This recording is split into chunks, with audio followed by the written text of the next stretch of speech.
Hello guys, welcome to focus with us. और आज के हमारे इस टॉपिक में रहेगा इम्पॉर्टेंट ऑर्गेनाइजेशन में हम पढ़ रहे थे यूनाइटेड नेशन। तो यूनाइटेड नेशन के हमने जितने भी पॉइंट्स पढ़े थे उनमें अब हमारा पॉइंट्स है रिलेटेड ऑर्गेनाइजेशंस। तो रिलेटेड ऑर्गेनाइजेशंस में हमारे 3 रिलेटेड ऑर्गेनाइजेशन है, वर्ल्ड ट्रेड ऑर्गेनाइजेशन और IEA international atomic energy agency और IOM international organisation of migration. ये 3 इंपॉर्टेंट ऑर्गेनाइजेशन हैं जिनकी कई सारी रिपोर्ट पब्लिश होती हैं, कई सारी न्यूज़ आती हैं। यही सारी इस वीडियो में आपको डिस्कस करने वाला है, सिर्फ इम्पॉर्टेंट पॉइंट जो आपके क्वेश्चंस पूछे जाते हैं आपके एग्ज़ाम में। तो यहाँ पे आप जानते ही हैं कि यूनाइटेड नेशन के कई सारी ऑर्गेनाइजेशन हैं, लगभग 57 से 63 ऑर्गेनाइजेशन है।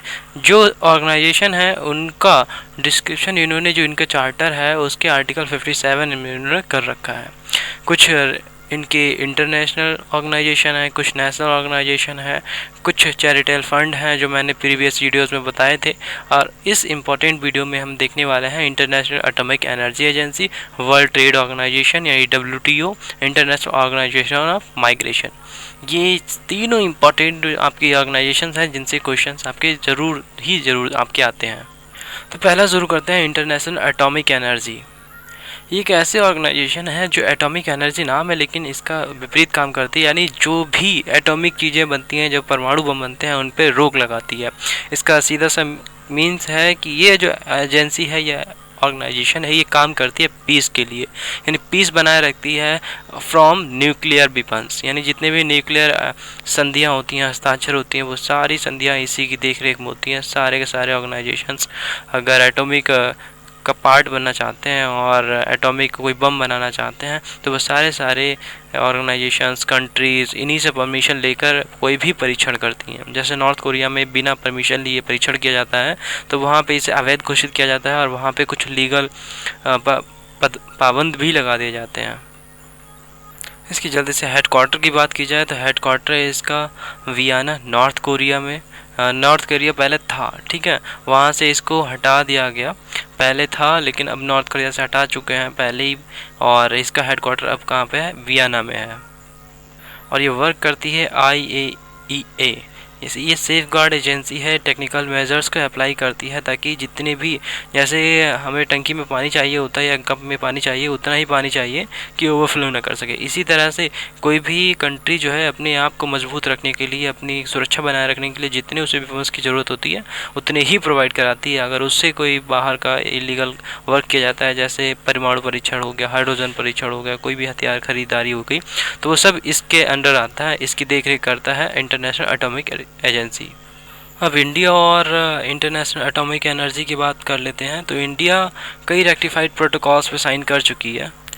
इसका सीधा सा मीन्स है रेक्टिफाई करने का। यहाँ पे अगर इंडिया कोई वेपन्स बनाता है, परमाणु हथियार बनाता है, तो वो भी इसके तहत पाबंद में आ जाएगा। इसकी कुछ पाबंदियाँ लगा दी जाएंगी और इंडिया पर कोई अगर परमाणु हमला करता है तो इसकी सुरक्षा भी इसी एजेंसी की है। अब हम आते हैं वर्ल्ड ट्रेड ऑर्गेनाइजेशन। ये पूरा ग्लोबल ट्रेड सिस्टम संभालता है और इसमें लगभग सारी जितनी भी कंट्री, 195 से ज़्यादा कंट्रीज़ हैं, वो लगभग सारी कंट्रीज़ ने इस पर हस्ताक्षर करके रखे हुए हैं।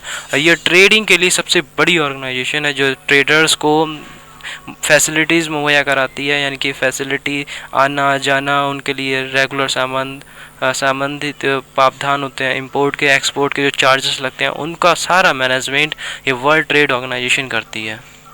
इसका एस्टेब्लिशमेंट देख लें तो इसका एस्टेब्लिशमेंट हुआ था 1995 में। हेडक्वार्टर कहाँ है? जिनेवा, स्विट्ज़रलैंड में है। और हाल ही में 2 कंट्रीज़ हैं, अफगानिस्तान एंड लाइबेरिया, इन्होंने हाल ही में इसे ज्वाइन किया हुआ है।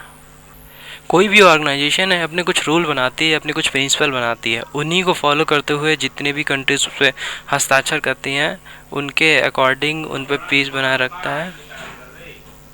तो इसके जो 5 प्रिंसिपल हैं यहाँ पे देख लीजिए, 1 2 3 4 5, जो भी आपके 5 प्रिंसिपल हैं आपके reciprocity, binding and enforcement, commitment, transparency, safety values. ये सारी इंपॉर्टेंट इसके 5 जो प्रिंसिपल हैं, इन्हीं पे ये सारी ऑर्गेनाइजेशन वर्क करती है। जो आपके इंपॉर्टेंट क्वेश्चन है वही आपका मैं इसमें आपको बताने वाला हूँ। और ये याद रखिएगा वर्ल्ड ट्रेड की जो इंडेक्स है वो भी यही जारी करता है। साथ ही साथ ये भी आपको याद रखने की बात है कि WTA के पास कोई स्पेसिफिक एग्रीमेंट नहीं है इन्वायरमेंट को लेकर, यानी इन्वायरमेंट को लेकर कोई भी ना तो रिपोर्ट पब्लिश करता है ना ही इतना इन्वायरमेंट पे ध्यान देता है। बट हाँ, इसकी जो पॉलिसीज़ हैं वो इन्वायरमेंट को देखती हैं, लेकिन इसकी कोई स्पेसिफिक डील नहीं है कि हाँ इन्वायरमेंट को ऐसा हार्म करना चाहिए या नहीं करना चाहिए। अब है हमारा important international organisation of migration, यानी जितने भी माइग्रेशन वाले पर्सन्स होते हैं, यानी जितने भी कंट्रीज़ हैं, जितनी भी कंट्रीज़ हैं उनमें क्या होता है, बहुत सारे माइग्रेटीज़ होते हैं। माइग्रेटीज़ का मतलब है ऐसे पर्सन्स जिनके पास किसी ना किसी देश की नागरिकता नहीं है, मतलब ऐसे पर्सन्स जो सिर्फ इस धरती पर तो हैं लेकिन वो किसी देश के नागरिक नहीं हैं। ऐसे लोगों को माइग्रेटरीज़ कहा जाता है, जैसे रिफ्यूजीज़ भी कहा जा सकता है। ये क्या करती है, जितने भी माइग्रेटरीज़ होते हैं, रिफ्यूजीज़ होते हैं, ये इन लोगों की देख रेख करती है और साथ ही जो है माइग्रेशन के लिए दूसरी जगह पे जाते हैं। अब इनमें वो पर्सन्स भी आते हैं जो दूसरी कंट्रीज़ में जाके काम करना चाहते हैं, तो उनके लिए भी ये ऑर्गेनाइजेशन हेल्प करती है। तो जल्दी से इसमें इस्टेब्लिशमेंट की बात कर लेते हैं। तो 1951 में इसका इस्टेब्लिशमेंट हुआ था और 1992 इंडिया जो ज्वाइन हुआ था 2016। हेडक्वार्टर इसका जेनेवा स्विट्ज़रलैंड, बहुत सारे हेडक्वार्टर जो मिलेंगे जेनेवा स्विट्ज़रलैंड में मिलेंगे। ये हेल्प किसके लिए करती है, migration and development, facilitation migration, regulating migration, force migration. और जो इसकी इम्पॉर्टेंट रिपोर्ट है वो है वर्ल्ड माइग्रेशन रिपोर्ट, और इसमें 2018 में जो टॉप पे था वो था जेनेवा। तो ये आज की हमारी 3 इम्पॉर्टेंट ऑर्गेनाइजेशन थे।